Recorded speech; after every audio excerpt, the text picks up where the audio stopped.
Chapter 6. Adolescence, Grasshopper, Expulsion from School, End of the European War.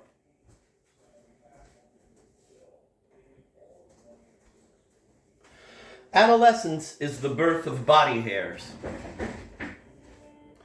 In my case, this phenomenon seemed to occur all at once. One summer morning on the Bay of Rosas, I had been swimming naked with some other children, and I was drying myself in the sun. Suddenly, on looking at my body with my habitual narcissistic complacency, I saw some hairs unevenly covering the very white and delicate skin of my pubic parts. These hairs were very slender and widely scattered, though they had grown to their full length, and they rose in a straight line toward my navel. One of these, which was much longer than the rest, had grown on the very edge of my navel. I took this hair between my thumb and forefinger and tried to pull it out. It resisted painfully. I pulled harder, and when I at last succeeded, I was able to contemplate and to marvel at the length of my hair. How had it been able to grow without my realizing it on my adored body, so often observed that it seemed as though it could never hide any secret from me?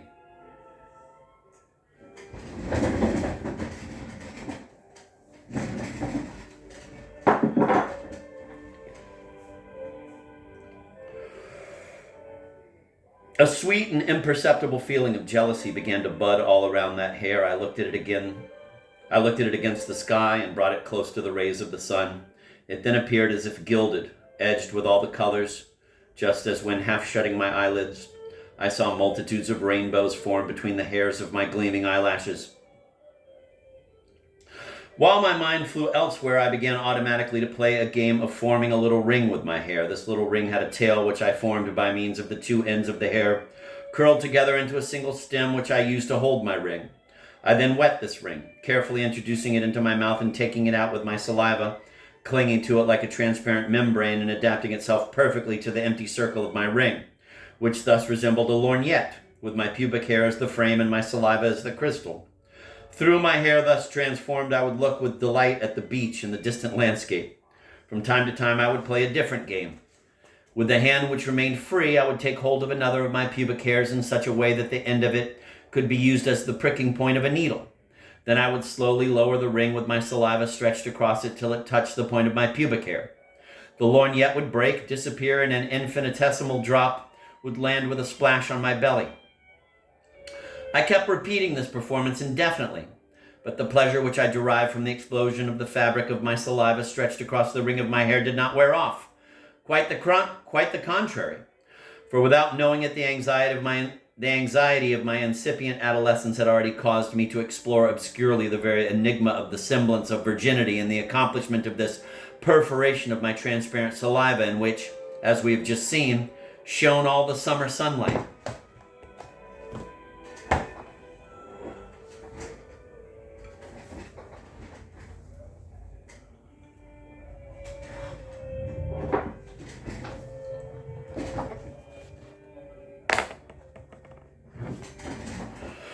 My adolescence was marked by a conscious reinforcement of all myths, of all manias, of all my deficiencies, of all the gifts, the traits of genius and character adumbrated in my early childhood.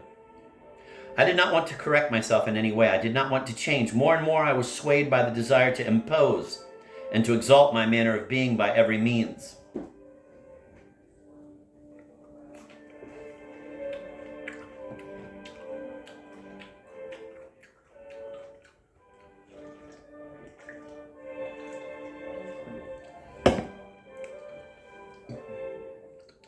Instead of continuing to enjoy the stagnant water of my early narcissism, I canalized it. The growing, violent affirmation of my personality soon became sublimated in a new social content of action which, given the heterogeneous, well-characterized tendencies of my mind, could not but be antisocial and anarchistic.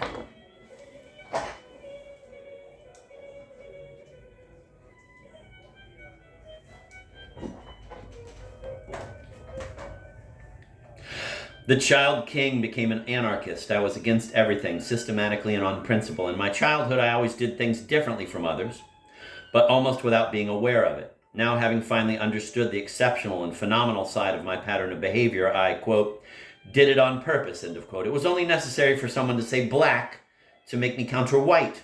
It was only necessary for someone to bow with respect to make me spit. My continual and ferocious need to feel myself different made me weep with rage if some coincidence should bring me even fortuitously into the same category as others. Before all and at whatever cost, myself alone, myself alone, myself alone. And in truth, in the shadow of the invisible flag on which these two words were ideally inscribed, my adolescence constructed walls of anguish and systems of spiritual fortification which for long years seemed to me impregnable, incapable until my old age of protecting the sacred security of my solitude's bloody frontiers. I ran away from girls, for since the criminal memory of the Mulli de la Tour, I felt in them the greatest danger for my soul, so vulnerable to the storms of passion. I made a plan, nevertheless, for being uninterruptedly in love, but this was organized with a total bad faith and a refined Jesuitical spirit that enabled me to avoid beforehand every material possibility of a real encounter with the beings whom I took as protagonists of my loves. I always chose girls whom I had only seen once, in Barcelona or in nearby towns, and whom it was doubtful or impossible that I should ever see again. The unreality of these beings, becoming accentuated with the fading of my recollections, made it easy to transmute my passion into new protagonists. One of my greatest loves of this kind was born in the course of a traditional picnic in the country near Figueres. The little hills were sprinkled with clusters of people preparing their meals under the olive trees. Immediately I chose as the object of my love a young girl who was lighting a fire on the opposite hill. The distance that separated me from her was so great that I could not clearly make out her face. I knew already, however, that she was the incomparable and most beautiful being on earth. My love burned in my bosom, consuming my heart in a continual torment. And each time a festival gathered together a multitude of people, I would imagine I caught glimpses of her in the milling throng. This kind of apparition, in which doubt played the leading role, would come and cast fresh branches on the fire which the chimerical creature of my passion had lighted on the opposite hill slope that first day when I had seen her from afar. Loves of this kind, ever more unreal and unfulfilled, allowed my feelings to overflow from one girl's image to another, even in the midst of the worst tempests of my soul, progressively strengthening my idea of continuity and reincarnation, which had come to light for the first time in my encounter with my first Dulita. That is to say, I reached by degrees the conviction that I was really always in love with the same unique, obsessing feminine image, which merely multiplied itself and successively assumed different aspects, depending more and more on the all-powerful autocracy of my royal and anarchic will. Just as it had been easy for me since senior trait school to repeat the experience of seeing anything I wished in the moisture stains on the vaults, and as I was able later to repeat this experience in the forms of the moving clouds of the summer storm at the Mulli de la Tour, so even at the beginning of my adolescence, this magic power of transforming the world beyond the limits of visual images burst through to the sentimental domains of my own life, so that I became master of that thaumaturgical faculty of being able at any moment and in any circumstance always to see something else. Or on the other hand, what amounts to the same, always to see the identical thing in things that were different. Galuchka, Dulita, second Dulita, Galuchka Rediviva, the firelighter, Galuchka's Dulita Rediviva. Thus, in the realm of sentiment, love was at the dictate of the police of my imagination. I have said at the beginning of this chapter that the exasperated hyper-individualism which I displayed as a child became crystallized in my adolescence in the development of violently antisocial tendencies. These became manifest at the very beginning of my study for the baccalaureate, and they took the form of absolute dandyism, based on a spirit of irrational mystification and systematic contradiction. I must confess that the most catastrophic hazards kept occurring to enhance the theatrical character of my most trivial actions, contributing in a decisive way to the myth which already at the time of my adolescence began to surround the initial obscurity of my person with its mists of divine renown. I was to begin my secondary studies, and for this I was sent to another religious school, that of the Marist brothers. At this time I claimed to have made sensational discoveries in the field of mathematics which would enable me to make money. My method was simple. It was this. I would buy 5 centimo pieces with 10 centimo pieces. For each 5 that I was offered, I would give 10 in exchange. All the money that I could obtain from my parents I would immediately spend in this way, taking a frenzied delight in the game which was incomprehensible to everyone and inevitably ruinous. One day when my father made me a present of a duro, 5 pesetas, I rushed out to change it into 10 centimo pieces, which made several marvelous piles. As soon as I got to school, I triumphantly announced that on this very day, I would open my market to buy 5 centimo pieces on my usual conditions. So at the first recreation period, I took up my post behind a little table, and with great delight, I arranged the coins in several piles. All my schoolmates gathered round me, eager to realize the promised exchange. To the consternation of everyone, I actually gave back 10 centimos for every 5 I was offered. My money spent, I pretended to go over my accounts in a secret little book which I put back preciously in my pocket, securing it with several safety pins. After which I exclaimed, rubbing my hands with satisfaction, "Again I've made a profit!" I then got up from my counter table and strode off, not without having first cast a contemptuous glance around at my schoolmates, with an expression which poorly concealed my joy, as if to say, "Once more I've put one over on you. What idiots!" This money-buying game began to fascinate me in an obsessing way, and from then on I canalized all my activity toward obtaining as much money as possible from my parents on the most varied pretexts, for buying books or paint, or else by displaying such exemplary and unusual conduct that it warranted my asking for some monetary reward. My financial needs grew, for in order to consolidate my prestige, it was necessary for me to exchange more and more considerable sums. It was the only sure way of amplifying the sensational astonishment which steadily spread around me at each new exchange. One day I arrived at school out of breath, barely holding back my joy. I was bringing 15 pesetas, which I had finally got together after 1,000 tortures and sacrifices of sweetness toward my parents. I was going to be able to exchange 15 pesetas all at once. I went about this with the utmost ceremony and deliberation, interrupting my exchanges from time to time to consult my account book. I succeeded in making my pleasure last several hours, and my success exceeded all my ambitions. My schoolmates repeated from mouth to mouth, "You know how much money Dali has just exchanged? 15 pesetas." Not really. Everyone was amazed, and they kept exclaiming, "He is really mad."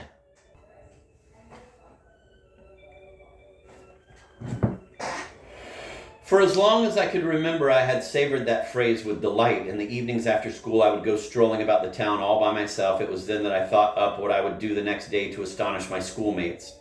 But I also took advantage of these strolls to indulge in my aggressions, for I usually came upon suitable victims, which this sport required, and whom I chose among children smaller than myself.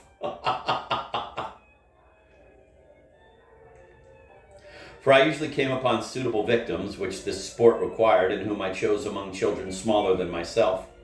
My first aggression was perpetrated on a boy of 13. I had been watching him for some time, stupidly eating a large piece of bread with some chocolate. A mouthful of bread, a mouthful of chocolate. These alternate, almost mechanical gestures appeared to me to reveal a profound lack of intelligence. Moreover, he was ugly, and the chocolate he was eating, which was of atrocious quality, inspired me with an immense contempt for its consumer. I approached the boy furtively, pretending to be absorbed in the reading of a book by Prince Kropotkin. I have never read this book, but Kropotkin's portrait on the cover and the title, The Conquest of Bread, appeared to me of great subversive value, and were intended to make me appear interesting in the eyes of the people who saw me pass through the streets of the town. I approached the boy furtively, pretending to be absorbed in the reading of a book by Prince Kropotkin, which I always carried with me on my walks. My victim saw me coming, but he had no suspicions of me and continued to devour his bread and his chocolate while looking in another direction. I sized him up and planned what I was going to do, indulging at leisure in the great luxury of premeditation as I approached him. After having closely observed his horrible, idiotic, uncouth manner of eating, and especially of swallowing, I slapped him hard right in the face, making his bread and chocolate fly into the air. After which I dashed off in frenzied flight as fast as my legs would carry me. It took the lad a long time to realize what had happened to him, and when he understood it and tried to run after me, I was already so far away that he immediately abandoned his angry impulse to dash after me. I saw him stoop down and pick up his piece of bread and his chocolate.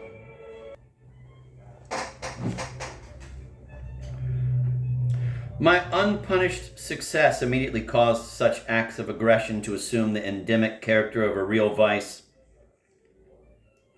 which I could no longer forego. I would be on the lookout for every propitious occasion to commit similar acts, and I grew more and more reckless. Soon I noticed that the sympathetic or antipathetic character of my victims no longer played an essential role, and that my pleasure arose solely from the anguish inherent in the execution and the vicissitudes of the assault itself. On one occasion, I chose as my victim a violin student whom I knew very slightly and toward whom I had rather a feeling of admiration because of his artistic vocation. He was very tall, much bigger than I, but so pale, thin, and sickly that his look of frailness made me regard him as unlikely to react violently to what I would do. I had been following him for several minutes, but no favorable occasion arose. He was still in the midst of several groups of students, busily chatting. Presently he left one of these groups, put his violin on the ground, and kneeled down to tie a shoelace that had come undone.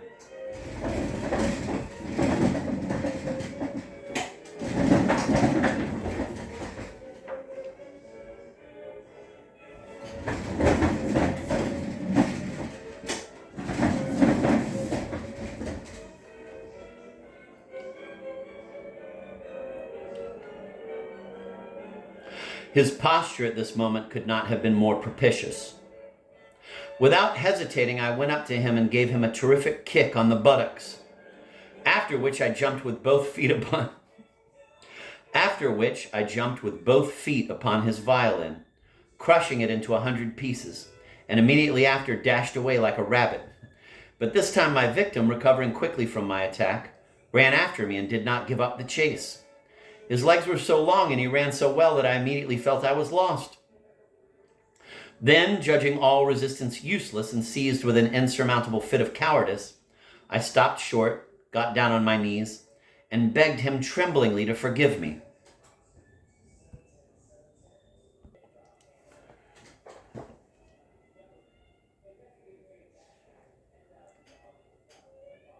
I immediately thought of offering him money, and with my eyes full of tears volunteered to give him 25 pesetas if he did not touch me, if he did not hurt me. But the boy violinist's lust for vengeance was so aroused that I understood my pleas were in vain and that no amount of wailing could stop him. Then I concealed my head between my arms to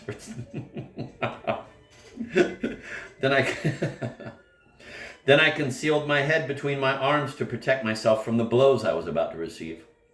With a savage kick in my chest, he knocked me over, punched me several times, seized a lock of my long hair, and pulled and twisted it at the same time, tearing out several handfuls. I uttered piercing and hysterical shrieks of pain, and my terror was so theatrically manifest in the quivering of my whole body, by which I made it seem that I was about to succumb to a kind of attack, that the boy violinist, suddenly startled, stopped beating me and fled in turn.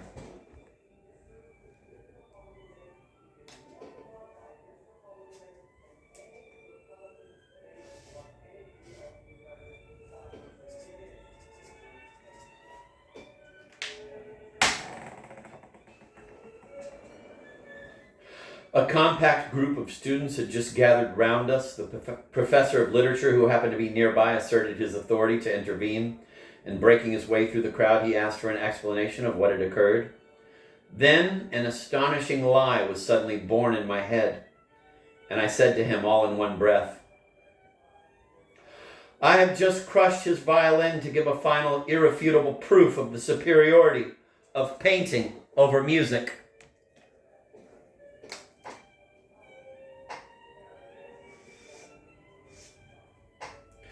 My explanation was greeted with mingled murmurs and laughter. The professor, indignant, though his curiosity was aroused, said, "How did you do this?" "With my shoes," I answered after a moment's pause. Everyone laughed, this time creating a great hubbub.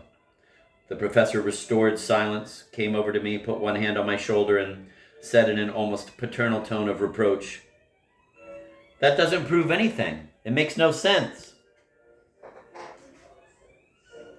Looking him straight in the eye with an assurance that verged on solemnity, and hammering out each syllable with the utmost dignity of which I was capable, I answered, "I know very well that it makes no sense for most of my schoolmates and even for most of my professors. On the other hand, I can assure you that my shoes," and I pointed to them with my finger, "have quite a different view of the matter." All my life I have been preoccupied with shoes, which I have utilized in several surrealist objects and pictures, to the point of making a kind of divinity of them. In 1936, I went so far as to put shoes on heads, and Elsa Schiaparelli created a hat after my idea. Daisy Fellows appeared in Venice with this shoe hat on her head. The shoe, in fact, appears to me to be the object most charged with realistic virtues as opposed to musical objects, which I have always tried to represent as demolished, crushed, soft cellos of rotten meat, etc. One of my latest pictures represents a pair of shoes. I spent 2 long months copying them from a model, and I worked over them with the same love and the same objectivity as Raphael painting a Madonna. It is therefore extremely instructive to observe how in an improvised lie, produced in ultra-anecdotic circumstances, I anticipated the formulation of a durable and integrated philosophic platform, which was only to become consolidated with time. A stifling silence fell around us after I had finished uttering my last words. All my schoolmates expected a dressing down and a severe punishment for my stupefying insolence. On the contrary, the literature professor became suddenly meditative and made, to the surprise and disappointment of everyone, an impatient and categorical gesture with his arm indicating that he considered the incident closed, at least for the moment.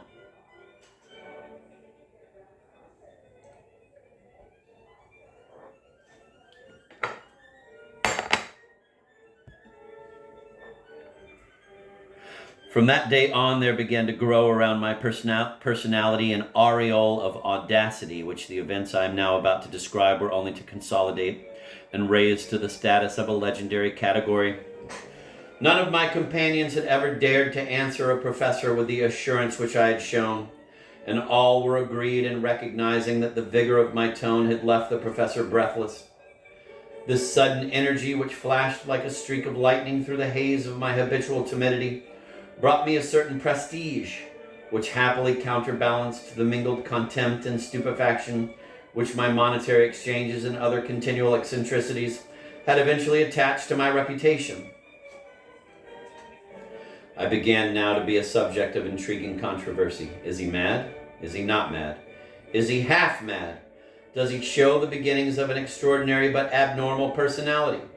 The last opinion was shared by several professors, those of drawing, handwriting, and psychology. The mathematics professor, on the other hand, maintained that my intelligence was much below the average. One thing at any rate was more and more certain. Everything abnormal or phenomenal that occurred was automatically attributed to me, and as I became more alone and more unique, I became by that very fact each day more visible. The more occult I made myself, the more I was noticed. For that matter, I began to exhibit my solitude, to take pride in it as though it were my mistress, whom I was cynically parodying. I began to exhibit my solitude, to take pride in it as though it were my mistress, whom I was cynically parading, loaded with all the aggressive jewels of my continual homage. One day, a skull from a mounted skeleton which was used in the natural history class disappeared. I was immediately suspected, and they came to search my desk, which, since it was locked, was forced open. Already at that time, skeletons filled me with a horrible uneasiness, and for nothing in the world would I have touched one. How little they knew me! The next day, the enigma was solved. It was simply the professor himself who had kneaded the skull and who had unmounted it to take it home with him. One morning, after I had been absent from the institute several days because of my habitual anginas, I went back to resume my studies. When I arrived, I noticed an excited crowd of students gathered in a circle, all shouting at the top of their lungs. Suddenly, I saw a flame dart up from the center of their excited group, followed by a whirl of black smoke. This is what had happened. At this time, there was developing an important separatist movement connected with certain contemporary political events, which had just been announced in the newspapers of the day before, and the students had done nothing less than to burn a Spanish flag.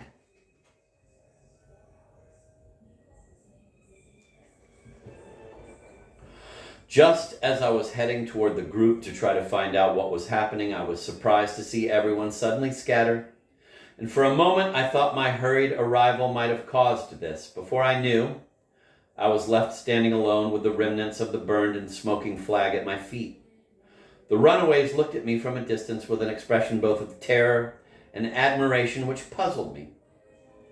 Yet the reason for the sudden dispersal was perfectly obvious, for it was motivated simply by the arrival of a group of soldiers who happened to be passing by the scene of the incident and to have witnessed what had occurred, and who now were already beginning to investigate the anti-patriotic sacrilege which had just been perpetrated. I declared repeatedly that my presence here was purely accidental, but no one paid the slightest attention to my protests of innocence. On the contrary, the picture that everyone had already formed of me required that I become the principal hero of this demonstration in which I had not even participated.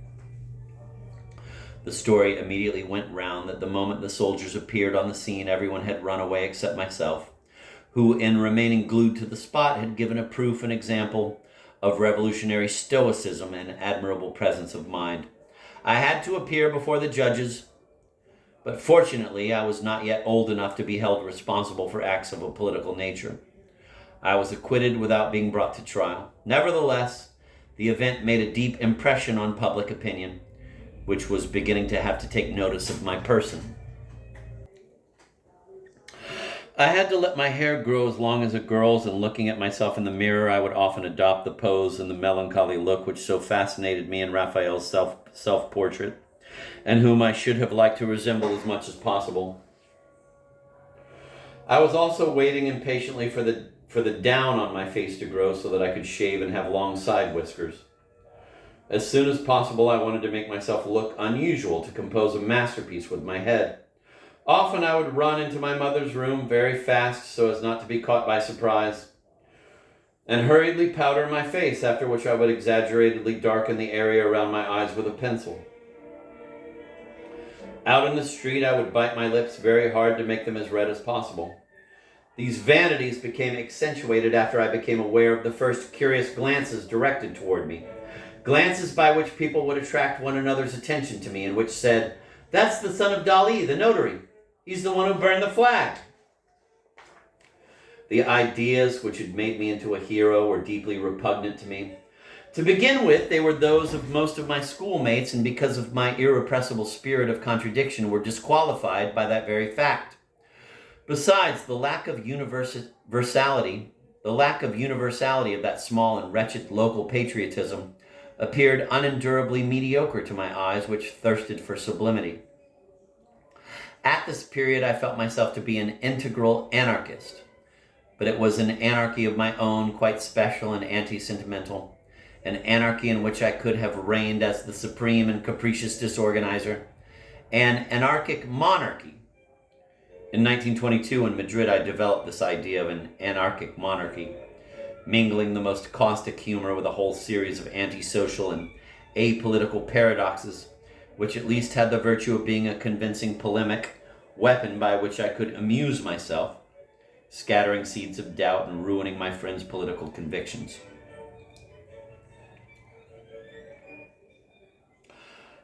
At this period, I felt myself to be an integral anarchist, but it was an anarchy of my own, quite special and anti-sentimental, an anarchy in which I could have reigned as the supreme and capricious disorganizer, an anarchic monarchy with myself at the head as an absolute king. I composed at this time several hymns that could be sung to tunes currently popular, in which the incoherent praises of anarchic and Dalinian monarchy were described in a dithyrambic manner. All my schoolmates knew songs of this kind, and they tried unsuccessfully to imitate them. The idea of influencing my schoolmates began to appeal to me, and the principle of action gradually awakened in my brain.